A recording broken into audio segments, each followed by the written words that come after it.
Eu acho bom você ter uma resposta e tal. Eu vou aqui embaixo, eu vou caminhar e quando eu voltar a gente conversa. Aí eu disse, caraca, cara, puxa. E quando ela voltou da caminhada, eu disse, gente, o que que houve? Detalhe que eu não fazia isso. Eu ficava enlouquecida. Eu queria resolver na hora. Porque, né, assim, então, você falou da minha ansiedade. E a paciência? Você lembra como era antes? Como era antes? Era menos paciente, né? E com muito mais ansiedade. De uma forma bem explosiva, né? Italiana. E não, origem, não sou italiana, mas a família tem origem. A família Mas, tem. na verdade, assim, é diferente. O problema é que eu cresci com pai, mãe, avó, periquito, todo mundo na mesma casa, ansioso, impaciente. Então, isso vem de um histórico, né? Mas aqui fazendo esse parênteses, A gente voltando. fala depois sobre Precisei isso. trabalhar muito, muito isso. E a gente vai falar isso aqui, porque inclusive esse é o primeiro desafio. É. É a questão da impaciência, da ansiedade, das explosões. E nessa situação que o Luiz falou, eu fiz uma coisa que às vezes ele fazia quando a gente estava discutindo e eu me estourava e ele, para ele não perder a cabeça ou ele ficava tão magoado com alguma coisa, né, que ele dizia, eu vou aqui embaixo. E aí eu falo, não, vai terminar essa discussão comigo aqui agora. Eu ficava enlouquecida. Mas aí eu passei a perceber que, né, para esse primeiro desafio que a gente já entrou, acabou entrando nele, da impaciência, não adianta você começar a entrar num diálogo com ansiedade, com impaciência, quando você está com a cabeça explodindo, porque não vai dar certo. Você não vai ser nem capaz de escutar o que ele está falando, ou ele vai falar e você Vai já vai explodir. estar pensando no que está falando na mesma hora, vai explodir, não vai dar em coisa boa. Então, isso foi uma coisa que eu entendi, que eu já recomendo para você fazer, você que é ansiosa, você que é mais ansioso, mais impaciente. Antes de deixar escalar, antes de deixar começar um diálogo assim, antes de deixar escalar, depois que já chegou num ponto ruim, que foi o que aconteceu ali com a gente não chegou a começar uma discussão, uma briga, mas eu estava irritada e eu virei e falei pra ele. Eu pensei, não, eu preciso descer. E eu não desci por vingancinha, pra deixar ele. Não, foi de fato, porque tem um cantinho aqui que eu gosto de caminhar, eu falei, não preciso esfriar a cabeça. E eu sei que você precisa saber disso, leva 20 minutos. Importante isso. Fala, mas é muito importante. Muito importante. Leva 20 minutos para a adrenalina baixar. Pode parecer que é o fim do mundo, mas acredita que a sua adrenalina vai baixar. E o que você precisa fazer basicamente? Você precisa fazer alguma coisa que mude o estado do seu corpo. Não é necessariamente descer, né? Às vezes não dá o horário e tal. Pode ser tomar um banho frio. Pode ser tomar um banho frio, um banho morno. Pode ser um banho quentinho, com uma música. Pode ser fazer uma meditação, um alongamento. Mas faz alguma coisa que mude o estado do seu corpo durante 20 minutos. E aí, nesse período, aproveita para... Deixa o seu coração se acalmar. Não fica pensando no que ele fez, porque a culpa, nessa hora, ficar pensando na culpa não vai te acalmar. Foca ali no que você está fazendo.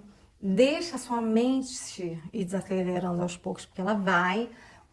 A mente acaba seguindo o que o corpo está fazendo. Você muda o estado do corpo e muda o estado da mente, muda o estado do coração. E aí o coração se acalma. Ele vai se acalmar um pouco. Não vai estar A resolvido. técnica é boa, a gente pode seguir. Não vai estar resolvida a discussão, mas o fato é o seguinte. Você, nesse momento, precisa parar e pensar. E sentir mais do que pensar. Antes de ficar pensando, mas ele fez isso, mas ele fez aquilo. Foi o que aconteceu com a gente nessa situação. Eu tava ali caminhando, daqui a pouco, e começou a chover. Eu adoro tomar banho de chuva, que nem o pessoal da música. E eu adoro tomar banho de chuva. Começou a chover, já tava quase de noite e tal. De repente, no que eu fiquei mais calma, eu comecei a pensar assim, caramba, mas eu também tô fazendo isso de errado, eu também tô deixando de fazer uma parte aqui e eu tô culpando ele por tudo e deixei ele, né, para pensar, né, que nem assim, no cantinho da reflexão. Botou no cantinho do castigo. Eu disse, caraca. Não, ele ficou aqui, eu fui descer. O fato é que eu voltei e a primeira coisa que eu fiz foi pedir desculpa pela minha reação, e porque eu não estava enxergando a minha parte da responsabilidade. Então, o que acontece é que quando a gente está nesse nível de ansiedade, e aí a responsabilidade é sempre 50-50. Pode até ser que num caso ou no outro, um tenha tido uma responsabilidade maior naquilo que aconteceu, mas num casamento, num relacionamento, a responsabilidade por resolver cada problema é 50%, 50%. Não adianta fazer esse jogo de culpa, entrar no jogo de culpa mas ele mentiu, mas ela se estourou, o que quer que seja, né?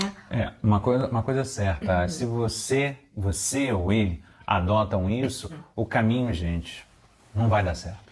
E então, o que aconteceu nessa situação foi isso. Então, faz isso, para e pensa.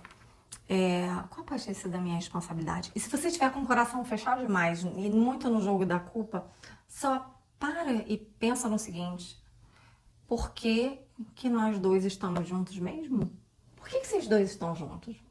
Responde aí. Responde aí. Os casais muitas vezes dão voltas antes de responder isso. Mas o fato é o seguinte: vocês estão juntos, a gente está junto por quê? Porque a gente se ama.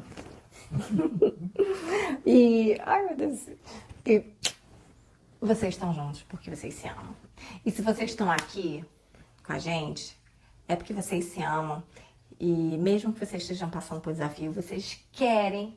E dão muito valor para isso. E vocês querem se reconectar de forma cada vez mais forte. E vocês podem. Então, não deixa de fazer essa sequenciazinha de coisas. Pensa nisso.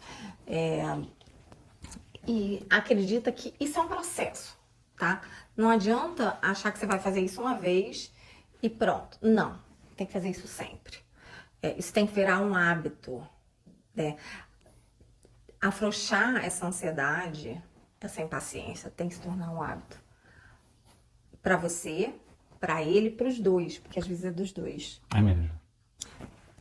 Você também tinha um pouco, às vezes ainda tem. De quê? De impaciência.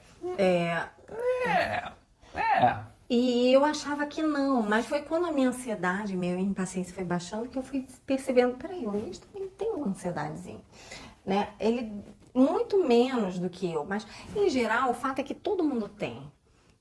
Em algum grau. Em algum de grau, ansiedade. sim. Sim, algumas pessoas têm muito, outras pessoas têm pouco, outras pessoas têm no mínimo. Mas o fato é que é fundamental trabalhar isso. Assim como a gente, uma coisa que é importante dizer, né? A gente falou que o nosso diálogo flui como uma dança, que a gente melhorou isso, mas a gente está em constante melhora. A minha ansiedade é uma coisa que eu quero melhorar cada vez mais, porque o meu automático é ser ansiosa. Se eu não cuido disso, mas é que eu já tenho um trabalho tão fortalecido nisso, a minha impaciência. Então eu já consigo ver quando o Luiz às vezes está sendo impaciente, está sendo ansioso. Outro dia eu falei para ele, parecia um filme do Homem-Aranha, The Flash, um desses super-heróis, que vê tudo em câmera lenta. E eu via assim, e aí eu consegui voltar para ele, nem era comigo, era uma situação, coisa de banco, celular, aplicativo. E aí eu vou lá e ajudo ele com as coisas que estão aqui dentro. Para as coisas que realmente têm valor. É verdade.